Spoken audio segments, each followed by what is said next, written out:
अस्सलामु अलैकुम वरहमतुल्लाहि वबरकातुहू।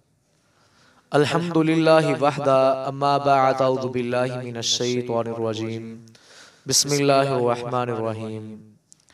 बदला लेने के लिए या इंतकाम के जादू की 5 से 6 अलामत और इसका इलाज। हमारे मुआशरे में कुछ बदनसीब ऐसे लोग भी पाए जाते हैं जो अपनी ख्वाहिश पूरी ना होने पर या अपना इंतकाम का बदला लेने पर ऐसे जादू करवाते हैं और ऐसे उनसे बदला लेते हैं। अल्लाह ताला हमें हमेशा ऐसे लोगों से बचा के रखे, हर शर से बचा के रखे। इसकी अलामात का जिक्र करेंगे।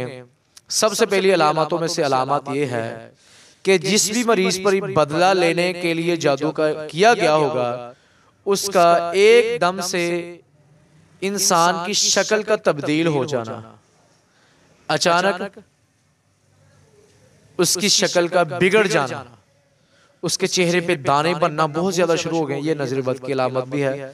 या उसका चेहरा बेवजह से बगैर मेडिसिन खाने की वजह से अचानक से बदल जाना। नंबर 2, एकदम से तबीयत का गिर जाना, मसलन के खराब हो जाना उसकी तबीयत में। नंबर 3, ख्वाब में अक्सर परेशान कुन चीजें देखना। वो देखता है कि ख्वाब में मैं किसी मंजिल पे फंसा हुआ नीचे गिर रहा हूँ, मुझे कोई सहारा नहीं मिल रहा, या मुझे सारे लोग छोड़कर चले गए हैं। परेशान कुन हालत ख्वाब देखना। नंबर 4, बड़ी बड़ी बीमारियों में अक्सर जकड़ा जाता है। वो अचानक से बड़ी बड़ी बीमारियों में जकड़ जाना, यानी कि फालज का मरीज बन गया या बड़ी बीमारियों में से कैंसर का पेशेंट बन गया या दिल के हार्ट का मसला अचानक से बन गया मसला उसे। हालांकि ना वो सिगरेट का इस्तेमाल करता, ना वो ऐसा वैसी कुछ चीज़ों का इस्तेमाल करता है, एहतियाती तदबीर भी बहुत ज़्यादा करता है, इसके बावजूद उसके साथ ये मसला हो जाना। नंबर 5, किसी ऐसी बीमारी में मुब्तला हो जाना जिसकी डॉक्टर को कोई समझ ना आए, किसी तबीब को कोई समझ नहीं आती, बहुत मेडिसिन ले चुका है, बहुत सी रिपोर्टें करवा चुका है, बहुत से डॉक्टरों के पास जाके थक चुका है, उसकी समझ से बाहर हो चुकी है बात। तो ये लटकाए, ये बदला लेने और ये इंतकाम के जादू की अलामत है।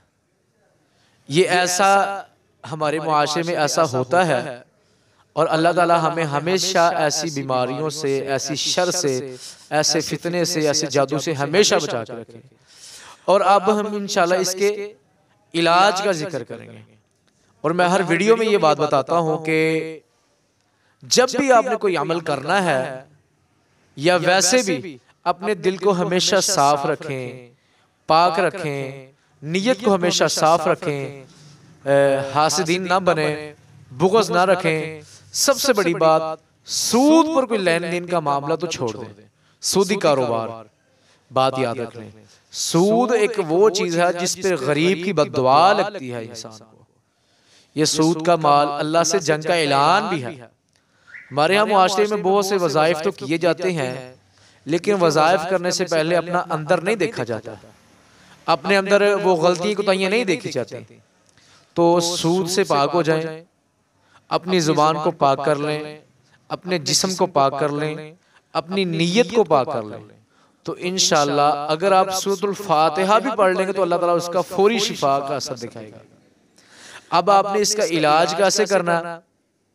एक तो सूरतुल बकरा की तिलावत को ज्यादा कर देना, कोशिश करे जो मरीज ये खुद कर सकता है तो बहुत बेहतर बात है। सूरतुल बकरा पढ़े, 1 या 2 दिन के अंदर मुकम्मल करे और जैतून का तेल ले ले, वो पीना शुरू कर दे, और या पानी पे दम करके पानी पीना शुरू कर दे। इसके साथ सूरतुल फलक और नास, कम से कम 100 मरतबा सूरत फलक और नास पढ़कर पानी पे दम करके पानी पीना शुरू कर दे। और एक दुआ को ज्यादा से ज्यादा पढ़ा करे। कौन सी दुआ है? अल्लाहुम्मा इन्ना नजअलुका फी नुहूरिहिम व नअऊज़ु बिका मिन शुरूरिहिम। जब इस दुआ को आप पढ़ेंगे तो इंशाअल्लाह शैतान को बड़ी तकलीफ होगी। ये बात याद रख लें कि आपने वज़ाइफ करने और हौसला नहीं छोड़ना। अल्लाह की रस्सी को नहीं छोड़ना। कभी ये नहीं सोचना कि हाँ मुझ पर आजमाइश आ चुकी है, अब मेरी दुआएं कोई नहीं कबूल होती, मेरे मामलात नहीं बेहतर होते। ला तकनतू मिन रहमतिल्लाह, अल्लाह की रहमत से कभी मायूस नहीं होना। जो लोग अल्लाह की रहमत से मायूस हो गए उसने घाटे का सौदा कर लिया। अल्लाह ताला तो फरमा रहा मेरे कुरान में शिफा है, और ये सूरत फलक और नास शैतान के लिए गोली या एक आइटम बम है। इसे पढ़कर अपने आप पर फूकना शुरू कर दे या आयतें पढ़कर पानी पीना शुरू कर दे। इंशाअल्लाह 21 दिन तक ये अमल करे, इंशाअल्लाह से अल्लाह ताला उसे जल्द से जल्द शिफा याब कर देगा। और कोशिश करे कि सदका भी लाजम करे और अपना हजामा भी लाजम करवाए। अल्लाह ताला हमारा हामी और नासर हो और हमें सही मानों में कुरान और हदीस पर अमल करने की तौफीक अता फरमाए। अस्सलामु अलैकुम व रहमतुल्लाहि व बरकातहू।